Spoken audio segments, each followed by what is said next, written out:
गुरु रूप खालसा साध संगत जीओ, कुछ दिनों तो अयोध्या मंदिर की भूमि पूजन में शामिल होए। तख्त श्री पटना साहब के साबका जथेदार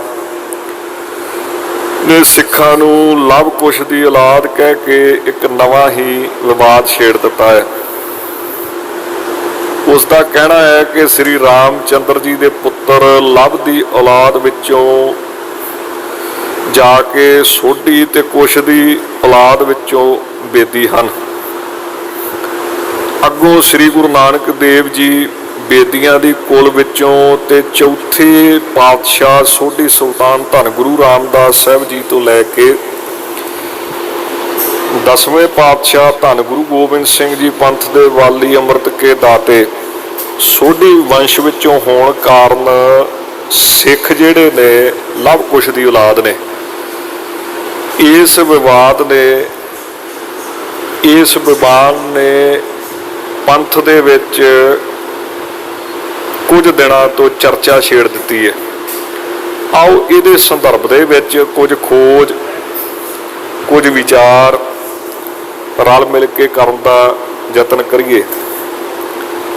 ये विचार कित्थे दर्ज ने? ये दसम ग्रंथ की पवित्र बाणी दे विच धन गुरु गोबिंद सिंह जी ने अपने खानदान की परंपरा दे विच ये बोल दर्ज कीते ने। बचित्र नाटक विच दसम पिता ने श्री रामचंद्र जी के पुत्र लव अते कुश का सजरा जिहड़ा है वो लिखते हुए बेदी अते सूढ़ वंश के हाल विस्तार नाल दिते गए ने। सतगुरु जी लिखते ने, 3 बेदियन की कुल बिखे प्रगटे नानक राय, सब सिखन को सुख दे जह तै भय सहाय। श्री गुरु नानक देव साहब बारे ये विचार आउंदे ने ते अगलियां पातशाहियां बारे इस प्रकार विचार आउंदे ने भी लवी राज दे बन गए बेदियन कीनो राज, भांत भान तन भोगियन भूखा सगल समाज। तृतीय वेद सुनबे तुम किया, चतुर्वेद सुन भूखो दिया, 3 जन्म हमहू जब तर है, चौथे जन्म गुरु तुहे कर है। ये बोल धन गुरु गोबिंद सिंह जी दे श्री दसम ग्रंथ की पवित्र अकाली बाणी दे विच दर्ज ने। हुण ये जिहड़ा विवादित बयान साबका जथेदार वालों दिता गया है, इनू मद्दे नज़र रखते हुए साडे कुछ भरा पंथ दे विच एक इहो जिहा माहौल पैदा करना चाह रहे ने कि सिख कौम नू जी देखो बड़ा वड्डा खतरा है। इदां दे नाल शायद सिख जिहड़े ने दोबारा हिंदू बन जाणगे, भावें कि इस प्रकार की गल साडे भरावां वल्लों कीती जांदी है। पहली गल तो साबका जथेदार का बयान ही गलत है। दास अगे बेनती करेगा। दूजी गल, जिस जगह श्री दसम ग्रंथ विच ये पवित्र बोल दर्ज किए गए ने, उस जगह ना लव कुश नूं प्रमोट किया गया है, ना श्री रामचंद्र नूं प्रमोट किया गया है, ना किसी देवी देवते नूं, ना किसी अवतारवाद नूं। हुण तुसीं उसे बचित्र नाटक की पवित्र बाणी च पढ़ लो, अगे जाके महाराज की कहते ने, कहो प्रभु सो भाख हो, किसू ना कान राखो, किसू ना भेख भीज हो, अलेख बीज बीज हो। हुण सुनियो आप सारी संगत ध्यान नाल, पखाण पूज हो नहीं, असी पत्थरां नूं पूजण वाले नहीं। धन गुरु गोबिंद सिंह जी उसे बाणी च लिखते ने जिथे ये बचन आउंदे ने, 3 बेदियन की कुल बिखे प्रगटे नानक राय, पखाण पूज हो नहीं, ना भेख भीज हो कही। असी की आ ना किसी भेखां नूं मनण वाले, भरमां नूं मनण वाले, ਅਸੀਂ ਤੇ सिर्फ वाहिगुरू का नाम जपण वाले ने। ते महाराज कहते अनंत नाम गाए हो परम पुरख पाए हो। हुण सतगुरु की कहते अगलियां तुकां ने जटा ना शीस धार हो। असी जड़ावां रखणियां नहीं, सीस ते केसा धारी हाँ, जड़ावां बनाउण वाले नहीं। ना मुंदर का सुधार हो, कन्नां नूं पाड़ के जोगियां वांग मुंदरां पाउण वाले नहीं कच दियां। ना कान काहू की धरो, कहियो प्रभु सो मैं करो।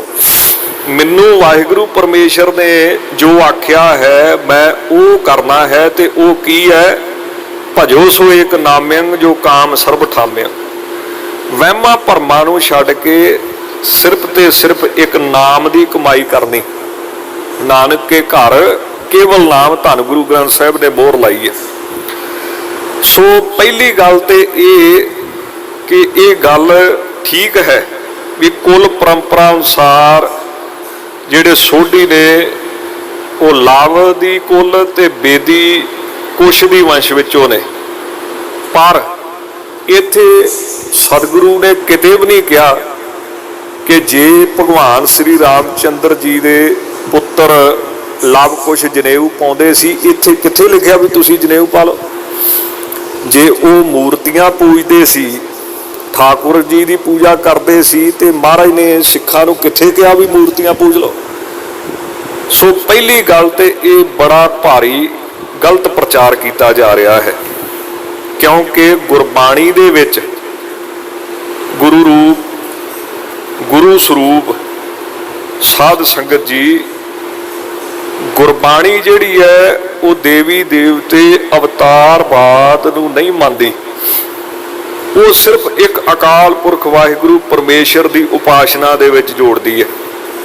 वो बाणी भावें श्री गुरु ग्रंथ साहिब महाराज की श्रोमणी सर्वोत्तम बाणी है, वो बाणी भावें श्री दसम ग्रंथ की बाणी है। आप जी दोवें बाणियां पढ़ के देख लो। पहला श्री गुरु ग्रंथ साहिब जी की बाणी पढ़ो, महाराज कहते ने कि देवी देवते निरंकार दे गुण गाउंदे ने। बड़ा सौखा सधारण जिहा शब्द, सौखा ते सधारण दास तां कह रहा है कि आप हर रोज़ नितनेम च पढ़ते हैं, रहराज साहब विच भी ते अमृत वेले जपजी साहब च भी की पढ़ते हैं। गावह ईसर ब्रह्मा देवी सोहन सदा सवारे। हे वाहिगुरू परमेश्वर तेनू ईसर गाउंदा है, ब्रह्मा देवता गाउंदा है, देवियां गाउंदियां ने। गावह इंद इदासन बैठे देवतियां दर नाल। गावह सिद्ध समाधि अंदर गावन साध विचारे। गावन जति सती संतोखी गावह वीर करारे। हे वाहिगुरू परमेश्वर जी वेदां दा रचनहार ब्रह्मा भी तेनू गाउंदा है, भगवान शिव भी तेनू गाउंदा है, भगवान विष्णु भी गाउंदा है। सारे ही तेरे तो दातां लैके अगे संसार दे विच वंडदे हन। हुण श्री गुरु ग्रंथ साहिब की गुरबाणी मुताबक श्रोमणी कौन है? वाहिगुरू परमेश्वर।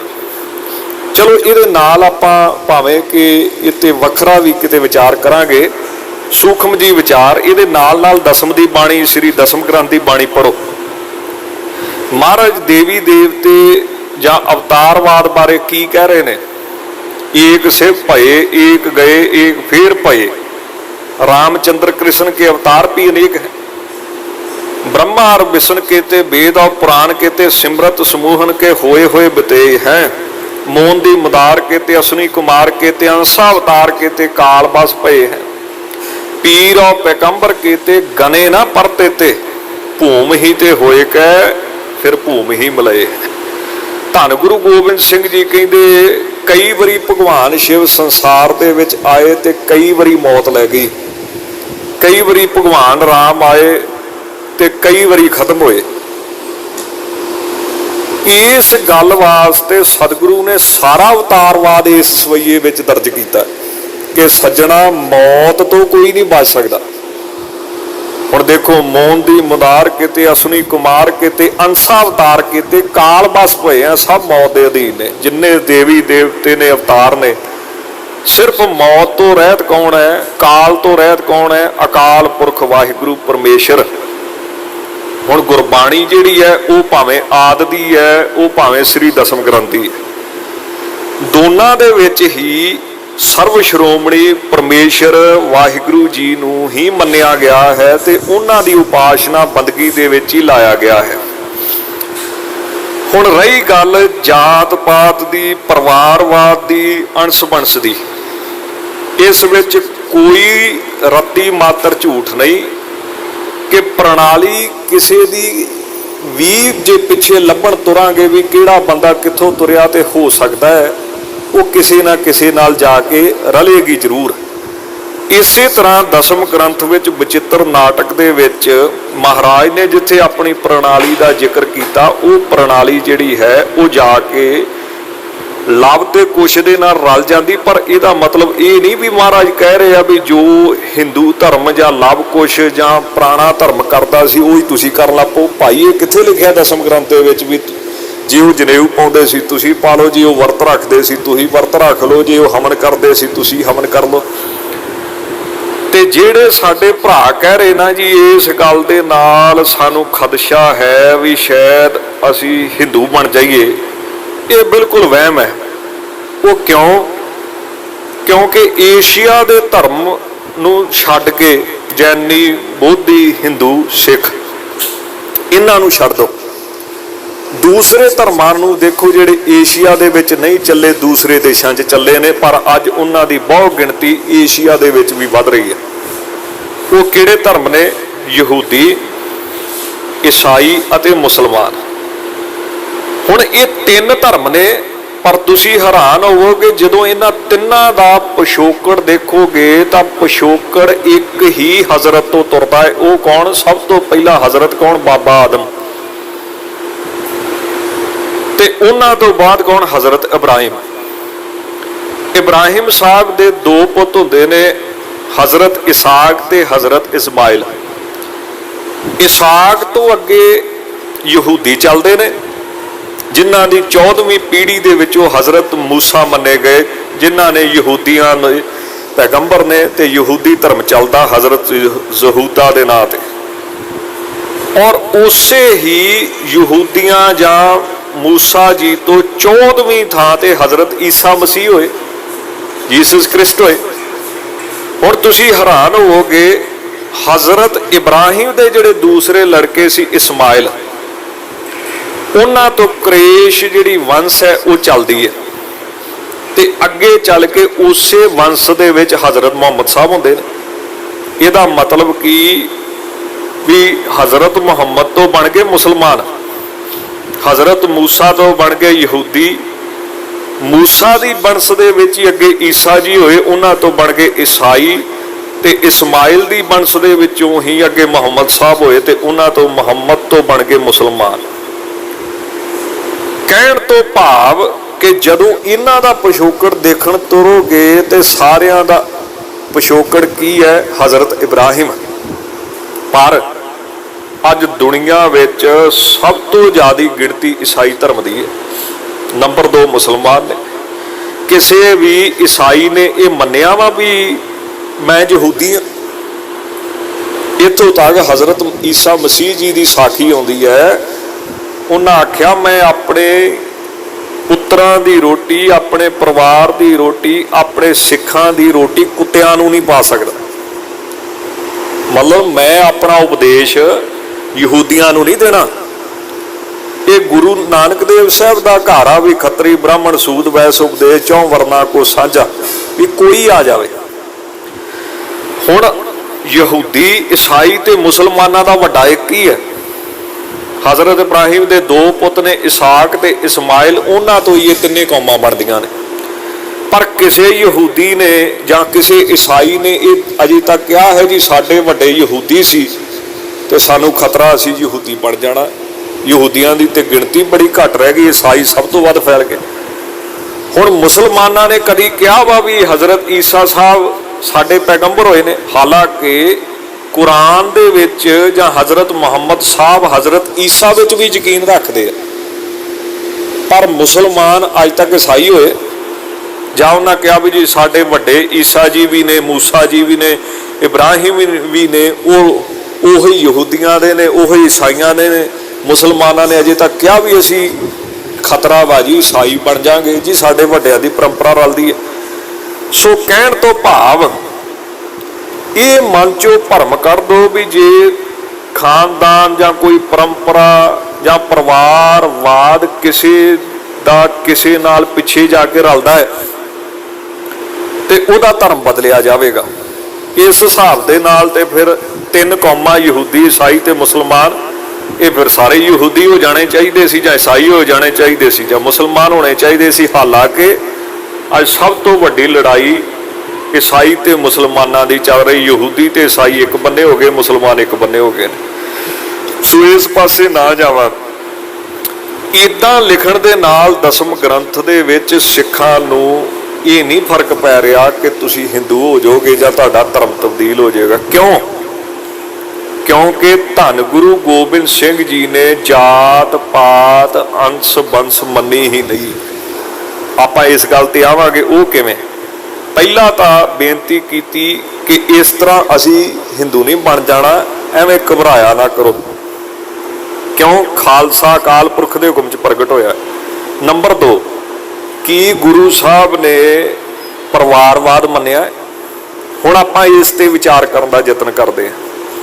आप जी हैरान होवोगे, गुरबाणी दी विचार करिए तो मेरे हिसाब नाल इहो जी कोई चर्चा जां इहो जिहा विवाद खड़ा ही ना होवे।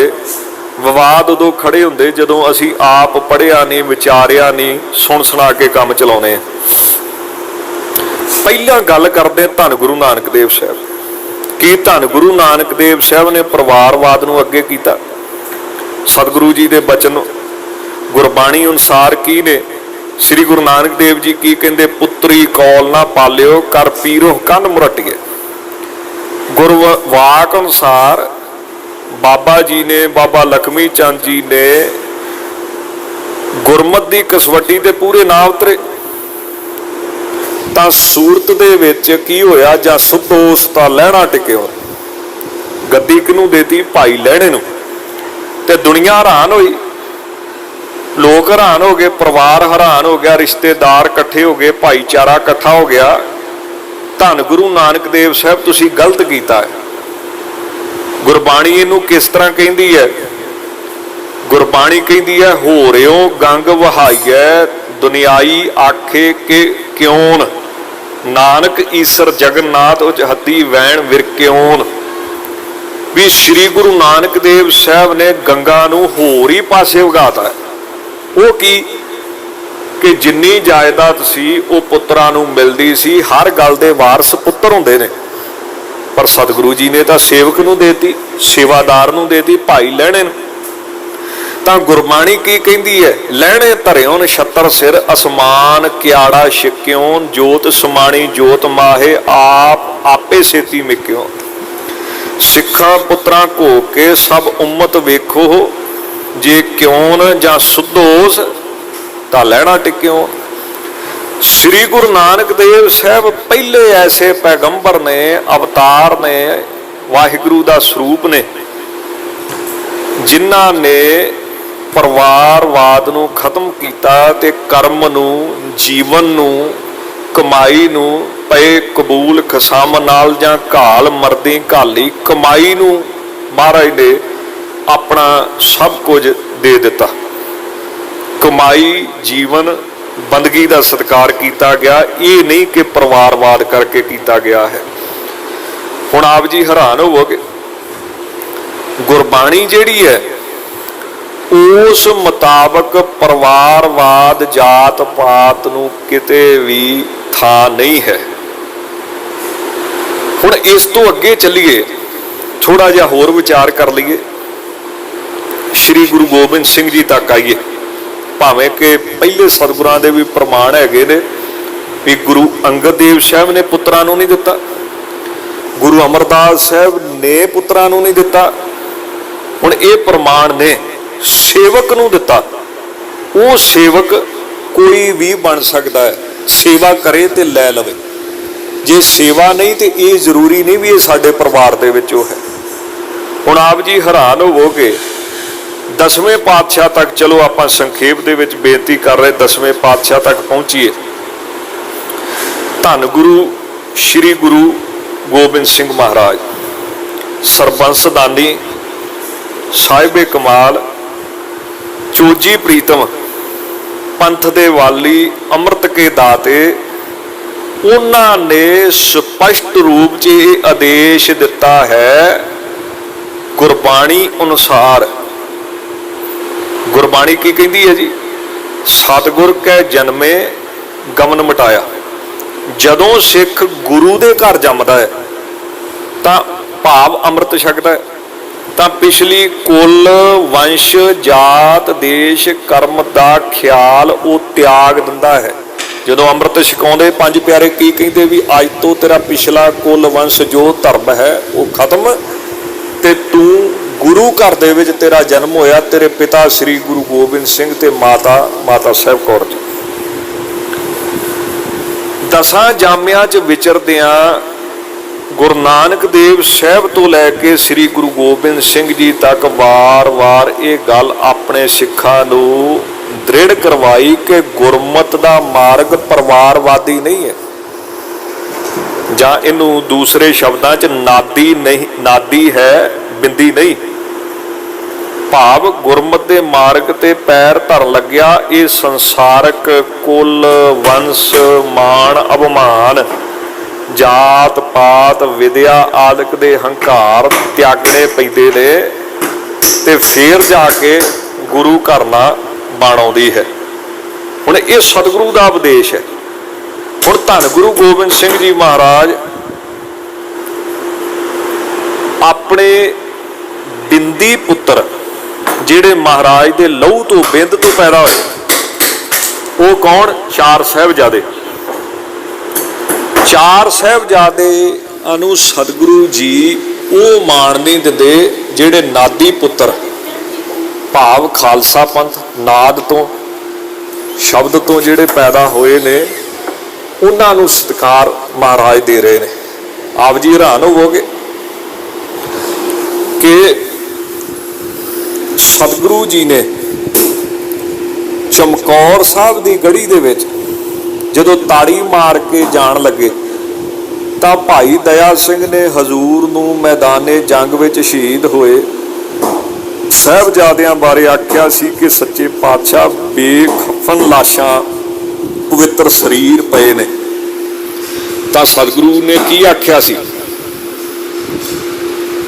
ਕਿ ਭਾਈ ਸਿੱਖਾ, ਜਿੱਥੇ ਮੇਰੇ ਪੁੱਤਰ ਪਏ ਨੇ ਉੱਥੇ ਮੇਰੇ ਸਿੱਖ ਵੀ ਪਏ ਨੇ, ਤੇ ਮੈਂ ਸਿੱਖਾਂ ਦੇ ਸਰੀਰਾਂ ਤੇ ਕੱਪੜਾ ਨਾ ਪਾਵਾਂ ਤੇ ਆਪਣੇ ਪੁੱਤਰਾਂ ਦੇ ਪਾ ਦਾਂ। ਹੁਣ ਇਸੇ ਹੀ ਸਿੱਖਿਆ ਉੱਤੇ ਚੱਲਦੇ ਹੋਏ ਤੇਰ ਮੇਰ ਮੋਹ ਤੇ ਛੱਡਣ ਵਾਸਤੇ ਖਾਲਸੇ ਨੇ ਗੁਰੂ ਸਾਹਿਬ ਤੋਂ ਸਿੱਖਿਆ ਲਈ, ਤੇ ਇਸ ਸਿੱਖਿਆ ਤੇ ਅਟੱਲ ਪਹਿਰਾ ਦਿੰਦਿਆਂ ਸਾਡੇ ਸਤਿਗੁਰਾਂ ਦੇ ਸਮੇਂ ਜਿਹੜੀ ਅਰਦਾਸ ਬਣੀ ਉਹ 'ਚ ਪਹਿਲਾਂ ਪੰਜਾਂ ਪਿਆਰਿਆਂ ਨੂੰ ਥਾਂ ਦਿੱਤੀ ਗਈ, ਜਦ ਕਿ ਚਾਰ ਸਾਹਿਬਜ਼ਾਦੇ ਮਹਾਨ ਨੇ, ਪਵਿੱਤਰ ਨੇ, ਬਖਸ਼ਿਸ਼ ਕਿਰਪਾਲੂ ਦਿਆਲੂ ਨੇ, ਕਿਰਪਾ ਦੇ ਸਮੁੰਦਰ ਨੇ, ਪਰ ਪਹਿਲਾਂ ਪੰਜ ਪਿਆਰਿਆਂ ਨੂੰ ਥਾਂ ਦਿੱਤਾ, ਬਾਅਦ 'ਚ ਚਾਰ ਸਾਹਿਬਜ਼ਾਦਿਆਂ।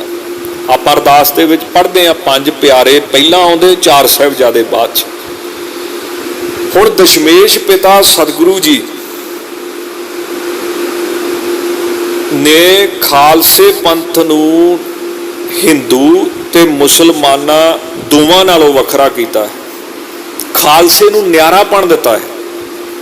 ਆਪਾਂ ਪੜ੍ਹਦੇ ਨਾ ਹਮ ਹਿੰਦੂ ਨਾ ਮੁਸਲਮਾਨ, ਗੁਰਬਾਣੀ ਦੇ ਵਚਨ ਅਨੁਸਾਰ ਅੱਲਾਹ ਰਾਮ ਕੇ ਪਿੰਡ ਪੁਰਾਣ।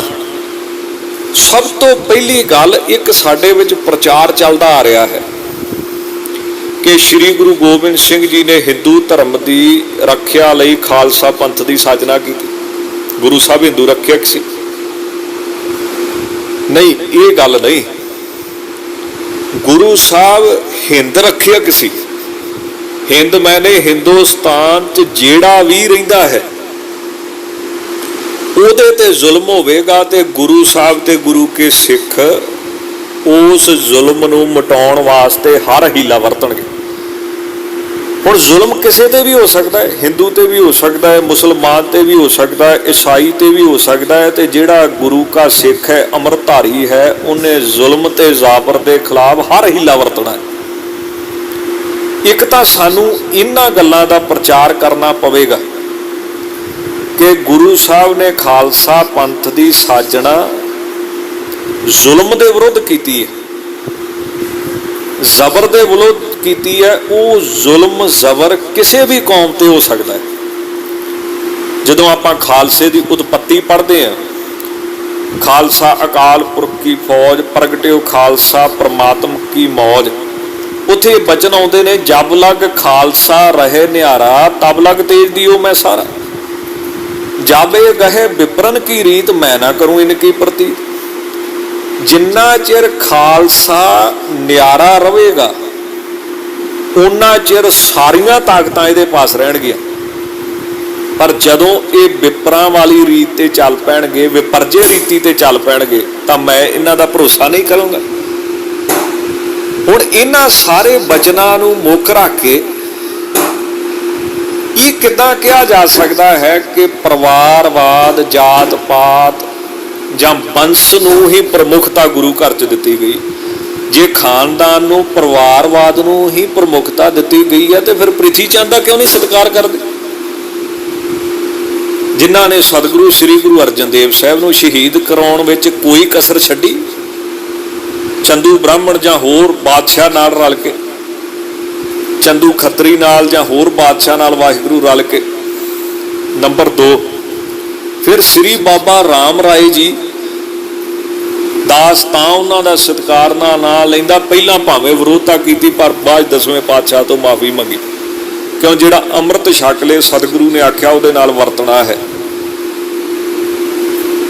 फिर आपां उन्हां दा क्यों नहीं सत्कार करदे, क्योंकि उन्होंने ठीक है जन्म गुरु घर च लिया, गुरु साहब के परिवार च लिया, पर गुरु साहब के बचना ते पहरा नहीं दिता।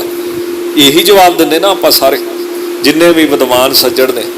तां गुरु घर दे विच फिर बेनती करा, परिवारवाद, जात पात की प्रधानता नहीं, वंश की प्रधानता नहीं, सेवा सिमरन जाप तप त्याग परोपकार जीवन की प्रधानता है, बंदगी की प्रधानता है। आप जी हैरान होवोगे कि धन श्री गुरु नानक देव साहब जी तो लैके धन श्री गुरु गोबिंद सिंह जी तक, जिथे साडे सिद्धांत दे विच सिर्फ सेवा सिमरन नूं प्रधानता दिती है, उत्थे नाल नाल जे आपां गुरबाणी दे एग्जाम्पल के तौर पर गुरु के सिखां दे प्रमाण देने होण, तां वो किहड़े सिख ने? वो ने भाई साहब, भाई गुरदास साहब जी, जिहड़े गुरु साहब के टाइम विच होए, जिन्हां गुरु साहब के दर्शन परसन अपने नेत्र ते इन्हां अपने पवित्र हत्थां नाल सतगुरां दा स्पर्श करके इस शरीर नूं सफला कीता। हुण वो श्रीमान भाई गुरदास वेद व्यास, उन्हां दी आपां एक उदाहरण लईए। वो की कहिंदे हन? वो कहिंदे ने कि सज्जणा गुरु घर दे विच दैवी गुणा प्रेमा भगती करके उच्ची पदवी मिलती है। उदाहरण जी उन्हां दी कवित विचों, जैसे पांचों तत्त विखे बसुदा नवन मन, ता मैं उत्पत होए समात सब ताही मैं। जिवें पंज तत्त ने, पंजां तत्तां तो शरीर बनता, पर धरती जिहड़ी है ये नीवी है, पंजां तत्तां तो नीवे मन वाली है। तो इसे करके ठीक है पंजां तत्तां तो शरीर बनता, पर धरती की वडियाई ज़्यादा है। क्यों? एक नीवी है तो दूसरा सब कुछ उहदे च पैदा होंदा, तो एक दिन सब कुछ उहदे समा जांदा। ये काहदे करके? निमरता वाले गुण करके, भावें है पंज तत्त। नंबर 2, जैसे पांचों आंगुरी में सूक्ष्म कनगरिया है, कंचन खचत नागत शोभत है वाही। उदाहरण आ जी, सिर्फ एग्जाम्पल लैनी है।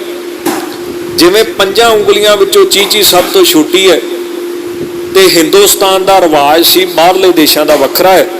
हिंदुस्तान का रिवाज सी कि नगां नाल जड़ी हुई सोने की मुंदरी इहदे विच पाई जाती सी। ये की निमरता रूपी गुण। जैसे नीच जोन गनियत अत माखी क्रिम हीर चीर मद उपजत सुख जाही में। जिवें मक्खी ते कीड़े अत नीवियां जूनियां मनिया जांदियां ने, पर मोती रेशम ते बस्तर ते शहद इन्हां तो पैदा हुंदे ने, जिन्हां विचों हर बंदा सुख प्राप्त करता है। ਇਹ ਉਦਾਹਰਨਾਂ ਦੇ ਕੇ ਹੁਣ ਦੇਖਿਓ ਸ਼੍ਰੀਮਾਨ ਭਾਈ ਗੁਰਦਾਸ ਸਾਹਿਬ ਕੀ ਕਹਿੰਦੇ ਨੇ। ਤੈਸੇ ਰਵਿਦਾਸ ਨਾਮਾ ਬਿਦਰ ਕਬੀਰ ਭਏ ਹੀਨ ਜਾਤ ਊਚ ਪਦ ਪਾਏ ਸਭ ਕਾਹੀ ਮੈਂ।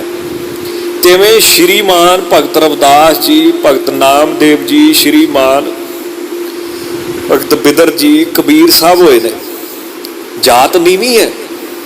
ਹੁਣ ਦੇਖੋ ਪਰਿਵਾਰਵਾਦ ਦੀਆਂ ਧੱਜੀਆਂ ਇੱਥੇ ਉੱਡਣਗੀਆਂ, पर अपने दैवी गुणा ते प्रेमा भगती करके सब तो उच्ची पदवी प्राप्त की।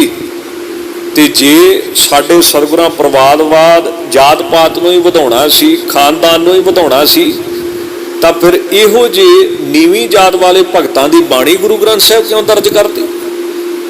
गुरु ग्रंथ साहिब भी अगवाई है कि इत्थे सज्जणा उहदा ही सत्कार है जिन्हें सेवा सिमरन किया, गुरु का बचन मन्निया, गुरु कृपा करे।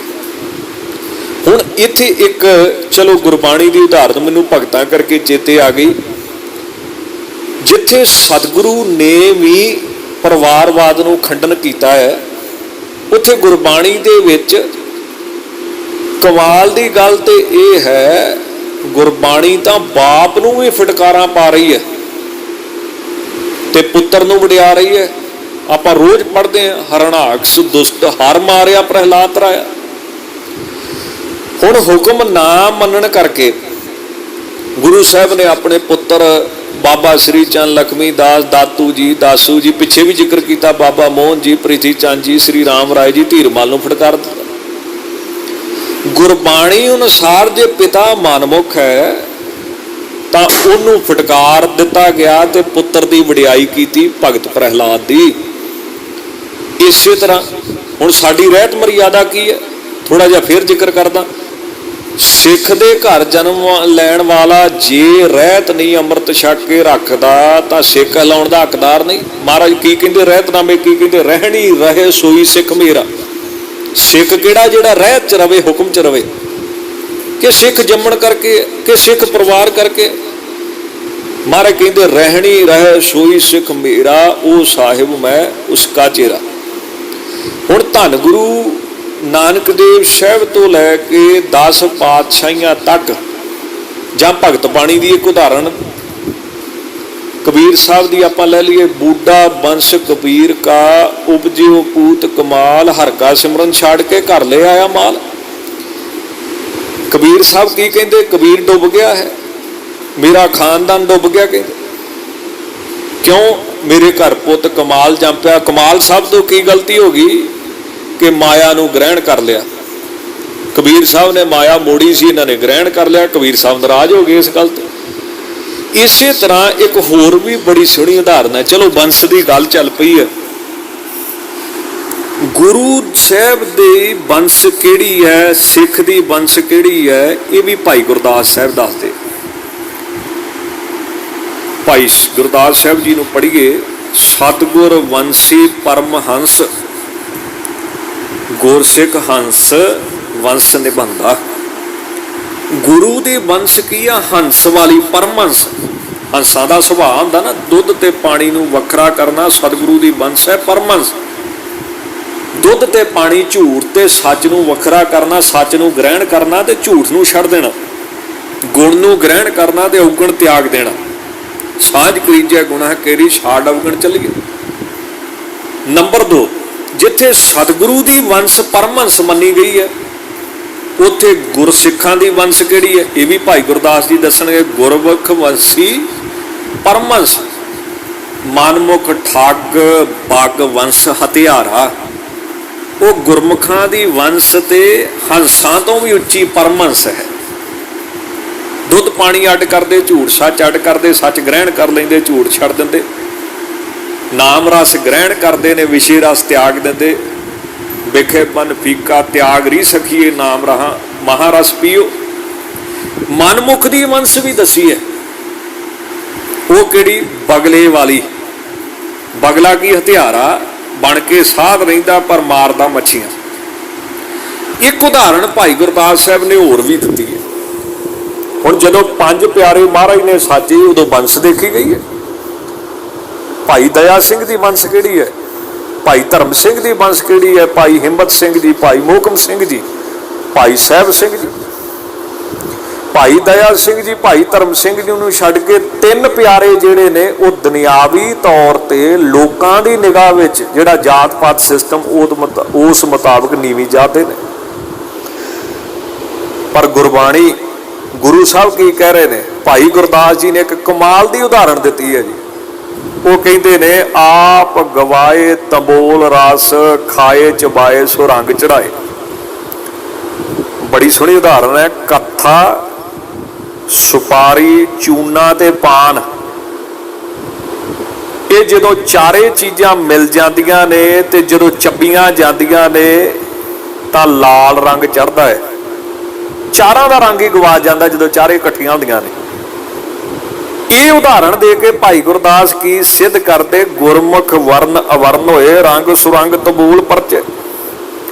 ਗੁਰਮੁਖ ਜਿਹੜਾ ਵਾ ਉਹ ਭਾਵੇਂ ਖੱਤਰੀ ਹੋਵੇ, ਬ੍ਰਾਹਮਣ ਹੋਵੇ, ਵਰਨ ਹੋਵੇ, ਨੀਵੀਂ ਜਾਤ ਦਾ ਹੋਵੇ, ਪਰ ਜਿਵੇਂ ਪਾਨ ਦੇ ਬੀੜੇ ਵਿੱਚ ਕੱਥਾ, ਸੁਪਾਰੀ, ਚੂਨਾ ਤੇ ਪਾਨ ਜਦੋਂ ਚਾਰੇ ਰਲੇ ਤਾਂ ਆਪ ਦਾ ਰੰਗ ਛੱਡ ਕੇ ਇੱਕ ਲਾਲ ਰੰਗ ਦੇ ਹੋ ਜਾਂਦੇ ਨੇ। ਇਸੇ ਤਰ੍ਹਾਂ ਜਿਹੜੇ ਗੁਰਮੁਖ ਸਤਸੰਗ 'ਚ ਆ ਜਾਂਦੇ ਨੇ ਉਹਨਾਂ ਦੀ ਜਾਤ ਭਾਵੇਂ ਕੋਈ ਹੋਵੇ, ਪਾਤ ਭਾਵੇਂ ਕੋਈ ਹੋਵੇ, ਪਰਿਵਾਰ ਭਾਵੇਂ ਕੋਈ ਹੋਵੇ, ਉਹ ਆਪਣਾ ਸੁਭਾਅ ਮਨ ਦੀ ਮੱਤ ਛੱਡ ਕੇ ਗੁਰੂ ਦੀ ਮੱਤ ਗ੍ਰਹਿਣ ਕਰਕੇ ਲਾਲ ਰੰਗ ਵਾਲੇ ਭਾਵ ਪ੍ਰੇਮ ਰਸ ਵਾਲੇ ਹੋ ਜਾਂਦੇ ਨੇ। ਇੱਕ ਸੌਖੀ ਜੀ ਉਦਾਹਰਣ ਕੜਾਹ ਪ੍ਰਸ਼ਾਦ ਦੀ। ਕੜਾਹ ਪ੍ਰਸ਼ਾਦ 'ਚ ਕੀ ਪੈਂਦਾ ਜੀ? ਘਿਓ। ਨੰਬਰ 2 ਖੰਡ। ਨੰਬਰ 3 ਪਾਣੀ। ਹੁਣ ਘਿਓ ਪੈ ਗਿਆ, ਖੰਡ ਪੈ ਗਈ, ਪਾਣੀ ਪੈ ਗਿਆ, ਆਟਾ, ਇਹ ਚਾਰ ਚੀਜ਼ਾਂ ਦੇ ਸੁਭਾਅ ਵੱਖਰੇ ਨੇ, ਰੰਗ ਰੂਪ ਵੱਖਰਾ ਹੈ। ਕੱਲੀ ਖਾਓ ਤੇ ਖੰਡ, ਕੱਲਾ ਕਹੋ ਤੇ ਆਟਾ, ਕੱਲਾ ਕਹੋ ਤੇ ਪਾਣੀ, ਕੱਲੀ ਕਹੋ ਤੇ ਅੱਗ। ਹੁਣ ਦੇਖੋ ਘਿਓ ਵੀ ਵੱਖਰਾ, ਆਟਾ ਵੀ ਵੱਖਰਾ, ਖੰਡ ਵੀ ਵੱਖਰੀ, ਪਾਣੀ ਵੀ ਵੱਖਰੀ, ਅੱਗ ਵੀ ਵੱਖਰੀ। ਜਦੋਂ ਇਹਨਾਂ ਨੂੰ ਅੱਗ ਤੇ ਚਾੜਿਆ ਜਾਂਦਾ ਤੇ ਚਾਰੇ ਰਲ ਕੇ ਕੀ ਬਣ ਜਾਂਦੇ ਨੇ? ਪ੍ਰਸ਼ਾਦ, ਜਿਹਨੂੰ ਅਸੀਂ ਕੀ ਕਹਿੰਦੇ ਆ? ਕੜਾਹ ਪ੍ਰਸ਼ਾਦ, ਮਹਾ ਪ੍ਰਸ਼ਾਦ। ਕੜਾਹ ਪ੍ਰਸ਼ਾਦ ਬਣ ਜਾਂਦਾ ਹੈ। ਤੇ ਜਦੋਂ ਕੜਾਹ ਪ੍ਰਸ਼ਾਦ ਅਸੀਂ ਲੈਂਦੇ ਆ, ਛਕਦੇ ਆ, ਇਹ ਤਾਂ ਨਹੀਂ ਕਹਿੰਦਾ ਕੋਈ ਵੀ ਮੈਂ ਖੰਡ ਖਾਧੀ ਹੈ, ਇਹ ਤਾਂ ਨਹੀਂ ਕੋਈ ਕਹਿੰਦਾ ਮੈਂ ਘਿਓ ਖਾਧਾ ਜੀ, ਇਹ ਤਾਂ ਨਹੀਂ ਕੋਈ ਕਹਿੰਦਾ ਮੈਂ ਕੱਲਾ ਆਟਾ ਖਾਧਾ। ਉਹ ਆਪਣਾ ਰੰਗ ਰੂਪ ਛੱਡ ਕੇ ਜਦੋਂ ਚਾਰੇ ਰਲਦੇ ਨੇ ਇੱਕ ਉੱਤਮ ਵਸਤੂ ਬਣ ਜਾਂਦੀ ਪ੍ਰਸ਼ਾਦ। ਇਸੇ ਤਰ੍ਹਾਂ ਜਿੰਨੇ ਵੀ ਆਪਣੇ ਗੁਣਾਂ ਦੀ ਹਉਮੈ, ਹੰਕਾਰ, ਜਾਤ ਪਾਤ ਆਦਿਕ ਛੱਡ ਕੇ ਸਤਿਗੁਰੂ ਦਾ ਬਚਨ ਮੰਨਿਆ, ਸੇਵਾ ਕਮਾਈ ਕੀਤੀ, ਉਹੋ ਹੀ ਗੁਰੂ ਕਾ ਸਿੱਖ ਗੁਰੂ ਨੂੰ ਪ੍ਰਵਾਨ ਹੁੰਦਾ ਹੈ। ਉਹਦਾ ਪਿਛਲਾ ਗੁਰਬਾਣੀ ਕੁਝ ਨਹੀਂ ਗਿਣਦੀ, ਗੁਰੂ ਸਾਹਿਬ ਕੁਝ ਨਹੀਂ ਗਿਣਦੇ। ਜੇ ਗਿਣਦੇ ਹੁੰਦੇ ਤੇ ਫਿਰ ਸ੍ਰੀ ਗੁਰੂ ਗ੍ਰੰਥ ਸਾਹਿਬ 'ਚ ਭਗਤਾਂ ਦੀ ਬਾਣੀ ਦਰਜ ਨਾ ਕਰਦੇ। ਆਪ ਸੰਗਤਾਂ ਬੜੇ ਉੱਤਮ ਸਰੋਤੇ ਹੋ। ਤਿੰਨ ਕੋ ਕਿਆ ਉਪਦੇਸੀਏ ਜਿਨ ਗੁਰੂ ਨਾਨਕ ਦੇਓ। ਜਿਨ੍ਹਾਂ ਦੇ ਗੁਰੂ ਨਾਨਕ ਦੇਵ ਸਾਹਿਬ ਨੇ ਉਹਨਾਂ ਨੂੰ ਕੌਣ ਸਿੱਖਿਆ ਦੇ ਸਕਦਾ ਹੈ? ਇਹ ਕੁਝ ਵਿਚਾਰਾਂ ਦਾਸ ਨੇ ਤੁਸ਼ ਬੁੱਧੀ ਨਾਲ ਕੀਤੀਆਂ ਨੇ। ਹੋ ਸਕਦਾ ਹੈ ਕਿਤੇ ਗਲਤ ਵੀ ਹੋਵਾਂ, ਪਰ ਆਪ ਅਣਜਾਣ ਬੱਚਾ ਸਮਝ ਕੇ ਮਾਫ ਕਰਿਓ। ਇਹਨਾਂ ਵਿਚਾਰਾਂ ਵੱਲ ਆਪ ਜੀ ਜ਼ਰੂਰ ਧਿਆਨ ਦਿਓ। ਇਹ ਨਾ ਸਮਝਿਓ ਕਿ ਕੋਈ ਦਾਸ ਕੋਈ ਮੱਤ ਦੇ ਰਿਹਾ ਹੈ, ਕੋਈ ਉਪਦੇਸ਼ ਦੇ ਰਿਹਾ ਹੈ। ਇਹ ਤਾਂ ਸੰਗਤਾਂ ਦੇ ਚਰਨਾਂ ਵਿੱਚ ਬੇਨਤੀ ਹੈ। ਨੌਕਰ ਦਾ ਕੰਮ ਹੈ ਮਾਲਕ ਨੂੰ ਬੇਨਤੀ ਕਰਨੀ। ਸੰਗਤ ਮਾਲਕ ਹੈ, ਗੁਰੂ ਸਾਹਿਬ ਮਾਲਕ ਹੈ, ਪੰਥ ਮਾਲਕ ਹੈ। ਨਾਲ ਹੀ ਇਸ ਸਾਰੀ ਵਿਚਾਰ ਦਾ ਨਿਚੋੜ ਕੀ ਹੈ? ਪਹਿਲੀ ਗੱਲ ਕਿ ਇਹ ਬੇਲੋੜਾ ਵਿਵਾਦ ਹੈ ਕਿ ਲਵ ਕੁਸ਼ ਦੇ ਨਾਲ ਸੰਬੰਧ ਕਹਿਣ ਨਾਲ ਸਾਨੂੰ ਕੋਈ ਫਰਕ ਪਵੇਗਾ। ਸਿੱਖ ਧਰਮ ਨੂੰ ਕੋਈ ਖਤਮ ਨਹੀਂ ਕਰ ਸਕਦਾ। ਇਹ ਅਕਾਲ ਪੁਰਖ ਦੇ ਹੁਕਮ 'ਚ ਪੈਦਾ ਹੋਇਆ ਹੈ। ਨੰਬਰ 2, ਗੁਰੂ ਸਾਹਿਬ ਨੇ ਪਰਿਵਾਰਵਾਦ ਮੰਨਿਆ ਹੀ ਨਹੀਂ। ਨੰਬਰ 3, ਜਿਹੜੇ ਭੈਣ ਭਰਾ ਇਸ ਗੱਲ ਨੂੰ ਆਧਾਰ ਬਣਾ ਕੇ ਦਸਮ ਗ੍ਰੰਥ ਦੀ ਨਿੰਦਿਆ ਕਰਨਾ ਚਾਹੁੰਦੇ ਨੇ, ਉਹਨਾਂ ਨੂੰ ਵੀ ਬੇਨਤੀ ਹੈ ਕਿ ਪੰਥ ਵਿੱਚ ਪਾੜਾ ਨਾ ਪਾਓ ਔਰ ਸੁਹਿਰਦਤਾ ਦੇ ਨਾਲ ਪੰਥ ਦੀ ਸੇਵਾ ਕਰੀਏ। ਆਪ ਵਿਚਿੱਤਰ ਨਾਟਕ ਪੜ੍ਹ ਕੇ ਦੇਖੋ, ਆਪਣੇ ਆਪ ਸਾਰੀ ਗੱਲ ਕਲੀਅਰ ਹੋ ਜਾਏਗੀ ਕਿ ਸਤਿਗੁਰੂ ਜੀ ਨੇ ਉੱਥੇ ਲਵ ਕੁਸ਼ ਨੂੰ ਪ੍ਰਮੋਟ ਕੀਤਾ ਕਿ ਸਿਰਫ ਜ਼ਿਕਰ ਕੀਤਾ ਹੈ, ਸਿਰਫ ਜਾਣਕਾਰੀ ਦਿੱਤੀ ਹੈ। ਕਿਉਂਕਿ ਸਤਿਗੁਰੂ ਕਹਿੰਦੇ ਨੇ ਵੀ ਧਰਮ ਚਲਾਵਨ ਸੰਤ ਉਬਾਰਨ ਦੁਸ਼ਟ ਸਬਨ ਕੋ ਮੂਲ ਉਪਾਰਨ। ਮੈਂ ਧਰਮ ਚਲਾਉਣ ਆਇਆ ਤੇ ਉਹ ਧਰਮ ਕੀ ਹੈ ਆਪਾਂ ਰੋਜ਼ ਪੜ੍ਹਦੇ ਹਾਂ। ਮੈਂ ਨਾ ਗਣੇਸ਼ੈ ਪ੍ਰਥਮ ਮਨਾਉ ਕਿਸਨ ਬਿਸਨ ਕਬਹੂ ਨਾ ਧਿਆਉ ਪਾਏ ਗਏ ਜਬਤੇ ਤੁਮਰੇ ਤਬਤੇ ਕੂ ਆਂਖ ਤਰੇ ਨਹੀਂ ਆਨਿਓ। ਅਸੀਂ ਰੋਜ਼ ਸੁਣਦੇ ਹਾਂ ਸਗਲ ਦਵਾਰ ਕੋ ਛਾੜ ਕੇ ਗਹਿਓ ਤੁਹਾਰੋ ਦਵਾਰ। ਇਸ ਵਿਸ਼ੇ ਤੇ ਫਿਰ ਦੁਬਾਰਾ ਬੋਲਣ ਦੀ ਦਾਸ ਕੋਸ਼ਿਸ਼ ਕਰੇਗਾ। ਆਪ ਸਾਰੀਆਂ ਸੰਗਤਾਂ ਦਾ ਬਹੁਤ ਬਹੁਤ ਧੰਨਵਾਦ ਜੀ। ਜੇ ਫਿਰ ਵੀ ਕਿਸੇ ਨੂੰ ਕੋਈ ਸੰਸਾ ਹੋਵੇ, ਪ੍ਰਸ਼ਨ ਹੋਵੇ, ਤਾਂ 20ਵੀਂ ਸਦੀ ਦੇ ਮਹਾਨ ਜਰਨੈਲ ਬਾਬਾ ਏ ਕੌਮ ਅਮਰ ਸ਼ਹੀਦ ਸੰਤ ਗਿਆਨੀ ਜਰਨੈਲ ਸਿੰਘ ਜੀ ਖਾਲਸਾ ਪਿੰਡਰਾਂ ਵਾਲਿਆਂ ਦੀ ਕਥਾ ਸੁਣ ਲਓ ਵਿਚਿੱਤਰ ਨਾਟਕ ਦੀ, ਜਿੱਥੇ ਉਹਨਾਂ ਨੇ ਇਸ ਪਵਿੱਤਰ ਬਾਣੀ ਦੀ ਬੜੀ ਸੁੰਦਰ ਕਥਾ ਕੀਤੀ ਹੈ। ਉੱਥੋਂ ਸਾਰੀ ਗੱਲ ਹੀ ਆਪ ਸੰਗਤਾਂ ਨੂੰ ਕਲੀਅਰ ਹੋ ਜਾਵੇਗੀ ਕਿ ਇਹੋ ਜੀ ਕੋਈ ਗੱਲ ਨਹੀਂ ਹੈ। ਸੋ ਬਹੁਤ ਬਹੁਤ ਧੰਨਵਾਦ।